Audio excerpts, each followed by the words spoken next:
Good morning everyone. I am your Hindi teacher Satyabhama from Happy Camera School. Students, आज की इस video में मैं आप सभी को लेसन 6 करवा रही हूँ जिसका नाम है अन्याय का विरोध। ये एक कहानी है, एक स्टोरी हम रीड करेंगे। अन्याय, अन्याय का अर्थ क्या होता है? देखिए, न्याय का विलोम शब्द होता है अन्याय, या उसका विपरीतार्थक शब्द होता है अन्याय। अन्याय का अर्थ होता है जब किसी के साथ भी कुछ गलत होता है। अगर आप किसी का हक मार लेते हैं या आप किसी को बिना वजह आप उसको पीड़ित करते हैं, उसे प्रताड़ित कर दें कि उसे आप कष्ट पहुंचाते हैं, तो वो अन्याय है। ठीक है। अन्याय कई तरीके का हो सकता है। किसी को कई बार हम बातों के साथ बातें करके, वो भी अन्याय था। कई बार हम कुछ ऐसी बातें कहते हैं जो उन्हें हर्ट होती हैं, जो उनके गर्व को, ठीक है, उनके मान सम्मान को चोट पहुंचाती है, तो वो भी एक तरह का अन्याय है। हम कई बार बच्चे आपस में भी लड़ते हैं, या कई बार बड़े भी ये गलतियां करते हैं कि जब वो दूसरों को चोट पहुंचाते हैं, वो भी अन्याय है। या कई बार हम किसी का हक मार लेते हैं। अगर उदाहरण की बात की जाए तो अगर कोई मालिक है या आपके बड़े हैं, जैसे कहीं वो अगर नौकरी करते हैं और कोई उनकी मेहनत की कमाई, यानी कि जो उन्होंने मेहनत की है उसके बदले जो उन्हें पैसा मिलना चाहिए, अगर वो नहीं देते हैं, तो वो भी एक तरह का अन्याय है। तो आज पार्ट 6 में आज हम अन्याय का विरोध पढ़ेंगे। विरोध होता है उसके खिलाफ आवाज़ उठाना। ठीक है, यानी कि किसी गलत बात के विरोध में, यानी किसी गलत बात का विरोध करना, अर्थात उसके खिलाफ आवाज़ उठाना।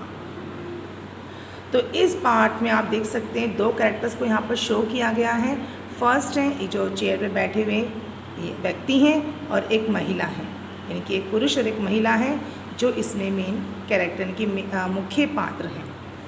तो इसमें क्या है कि बात ये उन दिनों की है कि कुछ दिन पहले की बात है कि मैंने अपने बच्चों की गवर्नेंस, अब आप सोचेंगे गवर्नेंस क्या होती है? गवर्नेंस होती है जो बच्चों की देखभाल करती है, जो बच्चे होते हैं उनकी देखभाल करती है, जिन्हें आप एक तौर से आया भी कहते हैं ना बच्चों के लिए आया, यानी कि जो उनके लिए एक माँ की तरह उन्हें ट्रीट करते हैं, उन्हें खाना खिलाना, उनका ध्यान रखना, उन्हें नहलाना धुलाना, कपड़े पहनाना, उन्हें नहलाना, खाना खिलाना, सुलाना।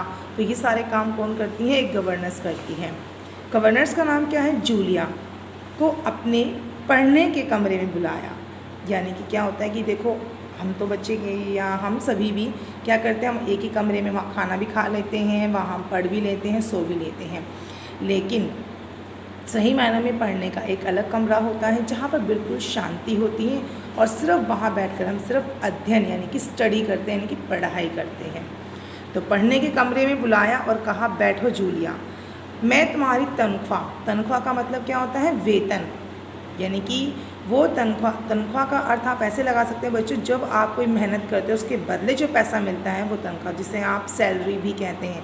मिलती है ना आपके पापा को या मम्मा को, हर महीने सैलरी मिलती है ना, जो पूरा मतलब जब वो मेहनत कर लेते हैं, पूरे महीना ऑफिस जाते हैं, वर्क करते हैं, तो उसके बाद उन्हें सैलरी मिलती है। तो ये वही तनख्वाह है का हिसाब करना चाहता हूँ। मेरे ख्याल से तुम्हें पैसों की ज़रूरत होगी, और जितना मैं तुम्हें अब तक जान सका हूँ, मुझे लगता है तुम अपने आप तो कभी पैसे मांगोगी नहीं। देखिए, जब हम किसी के साथ रहते हैं, एक लंबे समय तक रहते हैं, हम उनसे हम लगातार बातें करते रहते हैं, मतलब ये नहीं कि एक ही दिन में, मतलब कहने का अर्थ ये है कि जब हम किसी के जान पहचान हमारी हो जाती है और लंबे समय तक वो रहती हैं, तो हम काफ़ी हद तक एक दूसरे को समझने लगते हैं। तो इसी बात पर उन्होंने कहा कि मुझे लगता है कि तुम्हें ज़रूरत होगी पैसों की, पर तुम पैसे नहीं मांगोगी। ये बात इन्होंने इस महिला जूलिया से कही, जो कि उनके बच्चों की गवर्नेंस है। इसलिए मैं खुद ही तुम्हें पैसे देना चाह रहा हूँ। हाँ, तो बताओ तुम्हारी कितनी तनख्वाह तय हुई थी? 30 रूबल महीना तय हुई थी ना? ठीक है, यानी कि जैसे हम यहाँ पर रुपया बोलते हैं, आप कहते हैं ना मेरे पास 100 रुपये हैं, 500 रुपये हैं, तो इसी तरीके से रूबल भी करेंसी, यानी कि जो पैसे होते हैं उनका नाम है। जैसे डॉलर भी आपने सुना है, दिनार होती है, इसी तरीके से रूबल है। जी नहीं, 40 रूबल महीना। इस पे जूलिया ने कहा, नहीं, 40 रूबल महीना तय हुई थी। जूलिया ने दबे स्वर में कहा, यानी कि उसने धीरे से कहा। नहीं भाई, 30 मैंने डायरी में नोट कर रखा है। मैं बच्चों की गवर्नेंस को हमेशा 30 रूबल महीना ही देता आया हूँ। अच्छा, तो तुम्हें हमारे यहाँ काम करते हुए 2 महीने हुए हैं।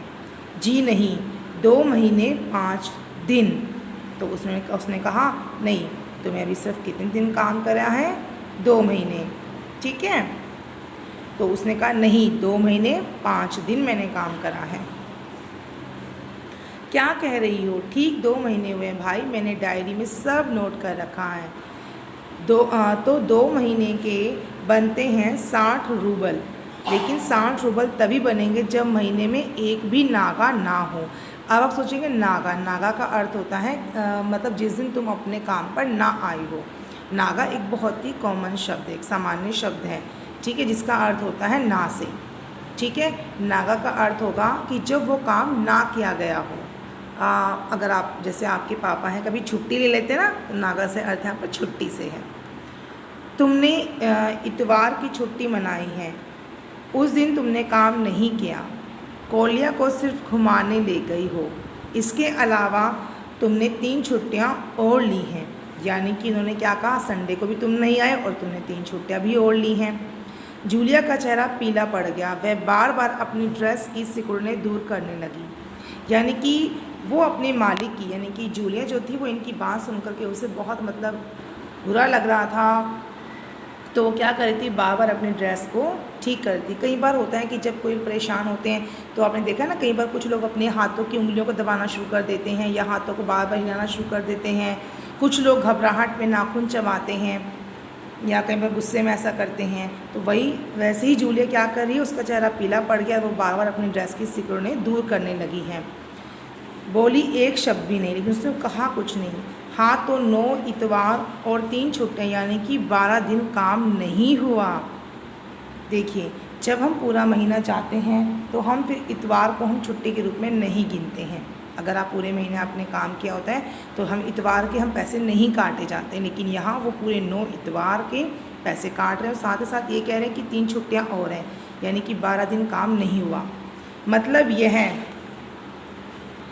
यह है कि तुम्हारे 12 रूबल कट गए, यानी कि 12 रूबल उसने काट दिए। इधर कोलिया 4 दिन बीमार रहा, कोलिया यानी कि 4 दिन बीमार रहा है और तुमने सिर्फ तान्या को ही पढ़ाया, यानी कि और कोलिया बीमार भी रहा है तो उसको और तुमने सिर्फ तान्या को ही पढ़ाया है।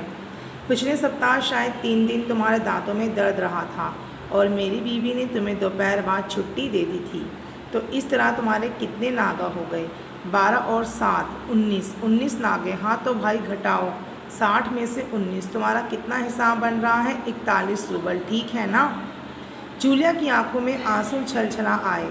उसने धीरे से खांसा, उसके बाद अपनी नाक पोंछी, लेकिन उसके मुंह से एक शब्द नहीं निकला। हाँ, एक बात तो मैं भूल ही गया, मैंने डायरी पर नज़र डालते हुए कहा। 1 जनवरी को तुमने चाय की प्लेट और प्याली तोड़ डाली थी। प्याली का दाम तुम्हें पता भी है। मेरी किस्मत में तो हमेशा नुकसान उठाना ही लिखा है। चलो मैं उसके 2 रूबल ही काटूंगा। अब देखो, तुम्हें अपने काम पर ठीक से ध्यान देना चाहिए ना।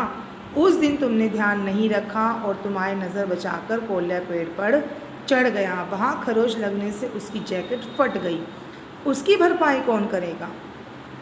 तो देखिए बच्चों, आप यहाँ पर देख रहे हैं कि किस तरीके से वो व्यक्ति जूलिया की तनख्वाह काटने के लिए हर छोटी छोटी बात का हिसाब लगा रहा है। तो आप सोचिए, क्या ये अन्याय नहीं है?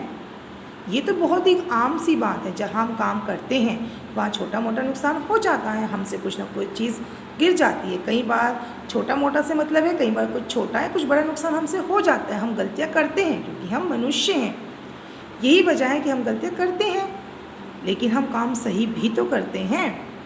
अब देखिए, अगर बच्चा बीमार पड़ा है तो उसमें जूलिया की क्या गलती थी? ठीक है ना, वो तो अपने समय पर आई, उसने अपना काम किया, लेकिन वहीं पर वो मालिक वहाँ उसके भी पैसे काटने के लिए तैयार हो रहा है। तो स्टूडेंट्स, मैंने आज आपको यहीं तक पढ़ाऊँगी, बाकी का मैं कल आपको पढ़ाऊँगी क्लास में। आज के लिए इतना ही स्टूडेंट्स, थैंक यू।